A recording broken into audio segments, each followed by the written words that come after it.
Mais il n'y a pas que le verbe rire, il y a évidemment, on pourrait parler très longuement, mais je ne vais pas le faire, mais évoquer quand même toutes les métaphores autour du rire, et qui sont, comme je l'indiquais tout à l'heure, très souvent des métaphores du physiologique, mais où le physiologique a disparu dans l'usage.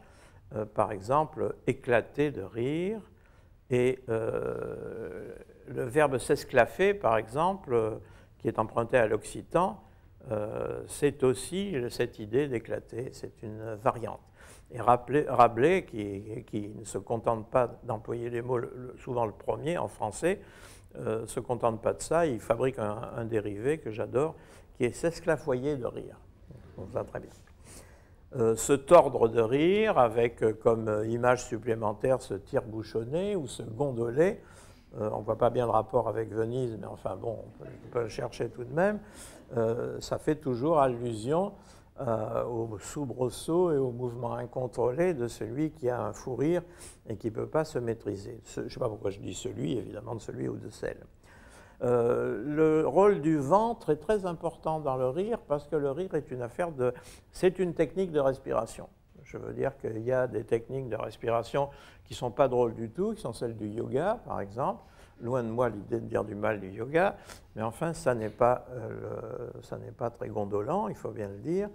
Et les affaires du ventre qui rit, ça donne se bidonner, se boyauter, et tout récemment, alors là, je vous le donne, c'est un vrai scoop, une expression qui vient des banlieues et qui est dans le lexique des cités, qui est mon dictionnaire des banlieues préféré, puisque j'ai eu la faiblesse de le préfacer avec un rappeur, c'est se taper des barres.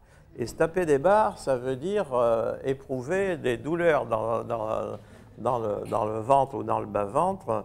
Et donc les jeunes disent ça quand il s'agit d'un rire irrépressible et très fort. Et ce n'est pas du tout négatif, hein, c'est un rire tout à fait sympathique. Et puis alors il y a évidemment le rôle de la bouche qui ne peut pas être oublié, mais qui n'est utilisé que dans des métaphores qui ne sont pas absolument gracieuses, comme se fendre la gueule ou se fendre la pêche, et qui sont quand même très très usitées. Alors il y en a deux qui posent des problèmes sémantiques considérables, vous allez voir ça. L'un qui est se poiler. Alors se poiler, ça a été précédé, le mot apparaît à ma connaissance au début du XXe siècle, mais ça a été précédé par un verbe populaire du XIXe siècle qui était s'époiler, avec un « et » devant. Et il s'agirait donc, c'est l'explication que donnent les étymologistes, qui sont des humoristes sans le savoir, parfois, et qui disent que c'est parce que quand on rit beaucoup, on s'arrache les poils.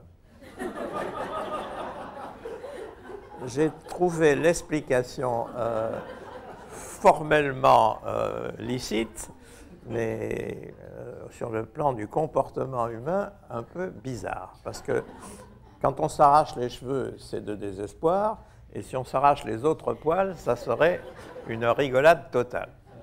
Je vous laisse méditer sur les bizarreries de l'étymologie du français.